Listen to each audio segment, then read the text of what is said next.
Good evening. Some of you might have heard of the Manhattan Project. It was a very big deal once upon a time, an effort to create a nuclear bomb faster than the enemy.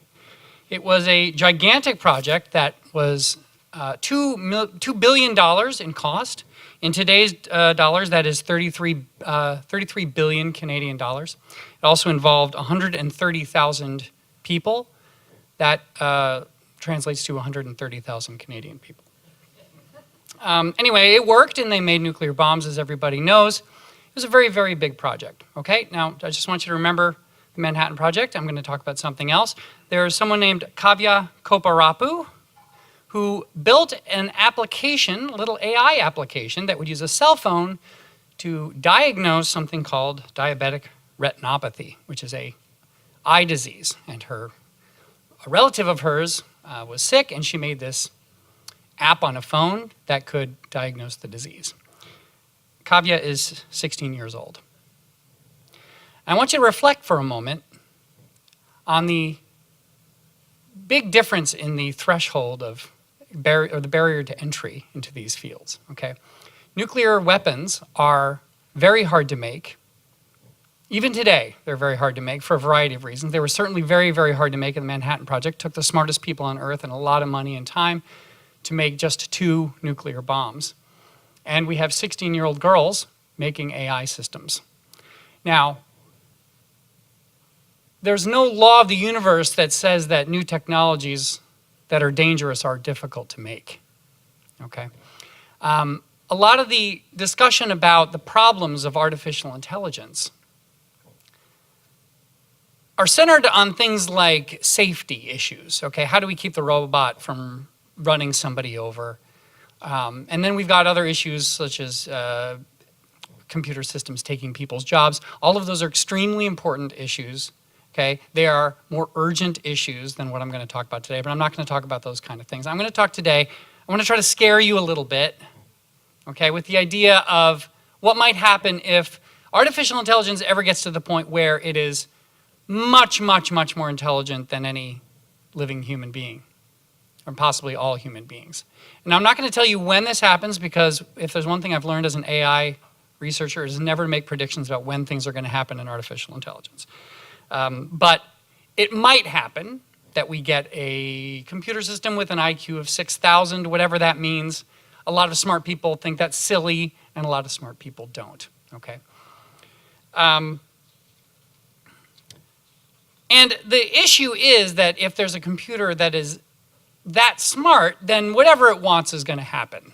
That's that is the worry, right? That if we build this thing and we build it wrong, then we could be leading ourselves into some kind of a disaster. And you know, some of you might be thinking that, well, you know, computers just do what we tell them, right? Well, anyone who thinks that computers just do what you tell them has never actually programmed a computer, because most of computer programming is something called debugging, which is where you try to figure out why the computer is doing what you didn't tell it to do. Or you told it to do something, you don't realize the implications of what happened, and you rack your brain and you test things and you try to figure out why is the computer behaving this way, okay? And it can do things that surprise you, okay? Surprise their programmers, okay? This was a harder thing to convince people of before machine learning was a big, big deal. Back when I was in graduate school, I would have people from the psychology department very confidently tell me that computers couldn't learn. Now everybody knows that, right? So, you know, these learning computers, they're doing things that nobody programming them predicts, or they do it in ways that can't be predicted. So another question is, why would the computer try to make large-scale changes on the world, okay? And I think there's very good reason to think that no matter what goals the computer has, it will probably try to take over the world, okay? I'm going to make a little analogy here.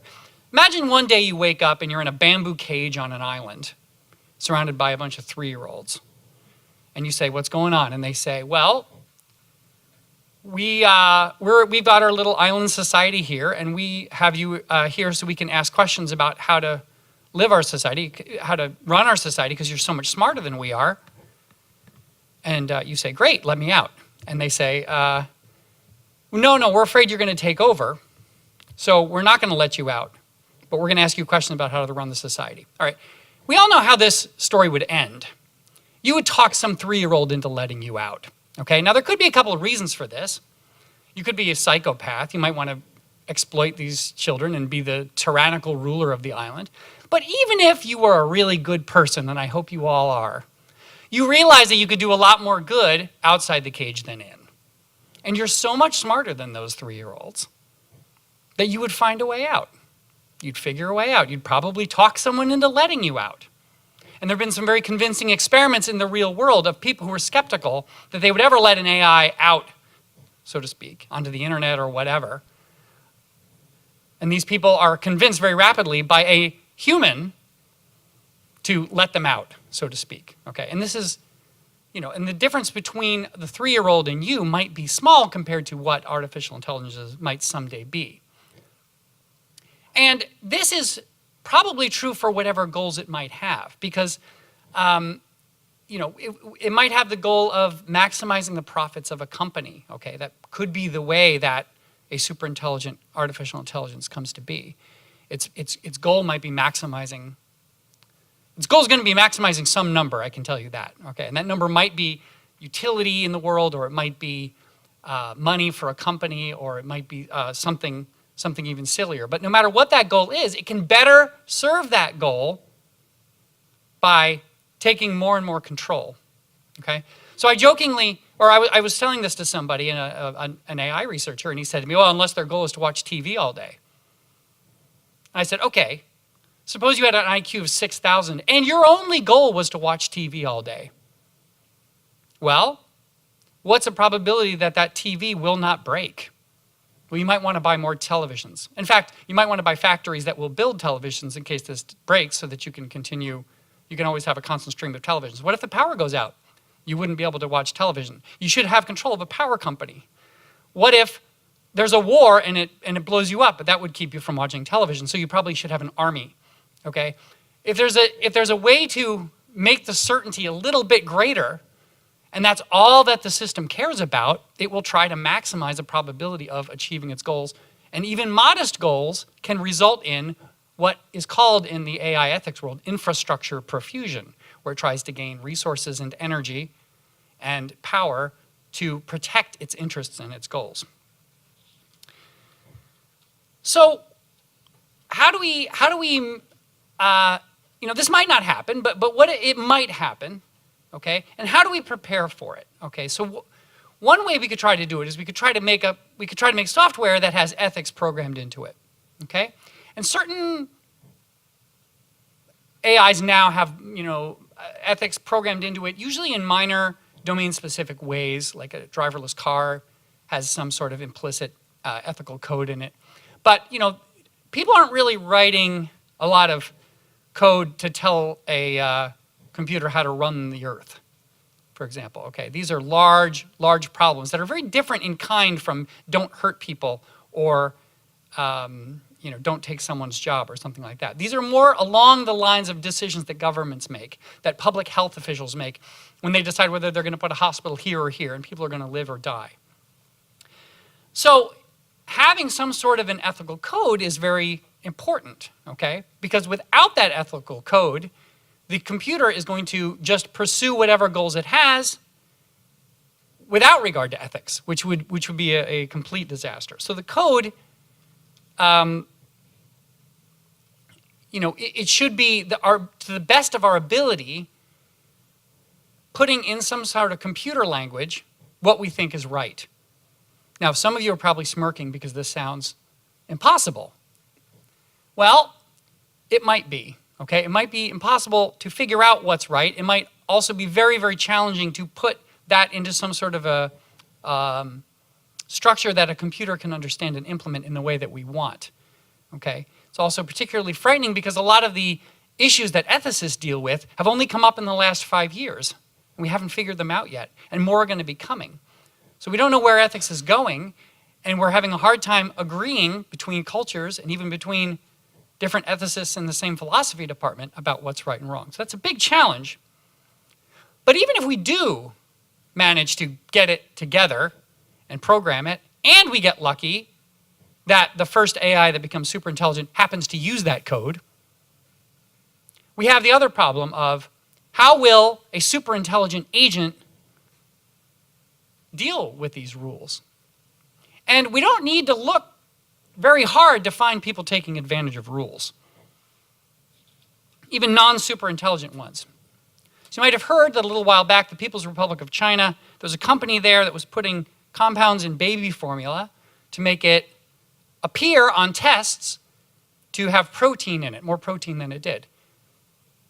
About almost 300,000 babies got sick because this company was trying to make a buck by skimping on putting in protein in their drinks, and you know, thousands and hundreds of thousands of babies got sick, right? And what, you know, they were trying to maximize profit. They were also trying to pass this test of protein. Turns out the test could be tricked.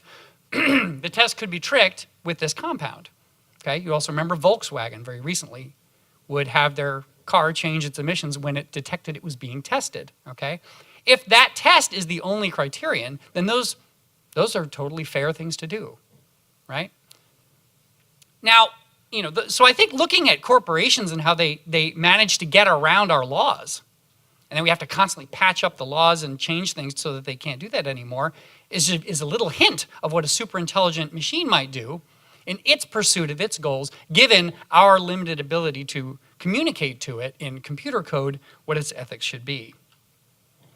This is also a little frightening to me because it will probably be much cheaper and faster to make an AI that isn't good.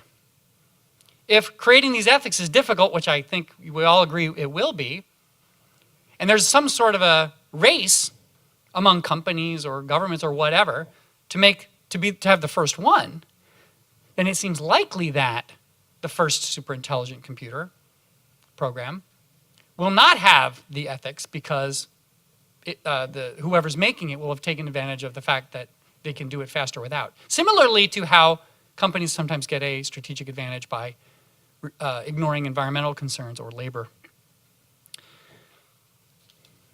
So what's the solution? Okay, so I think that the solution is, and I can talk about all of these things in the question period, but I think it should be a well-funded, international, open source project, sort of a Manhattan Project for artificial intelligence ethics, that will try to make a shared computer code that has at least the minimally agreed upon pieces of goodness around that we agree on for around the world, and have incentives there to encourage people who are programming in artificial intelligence to adopt it, because we can't force people to use open source code.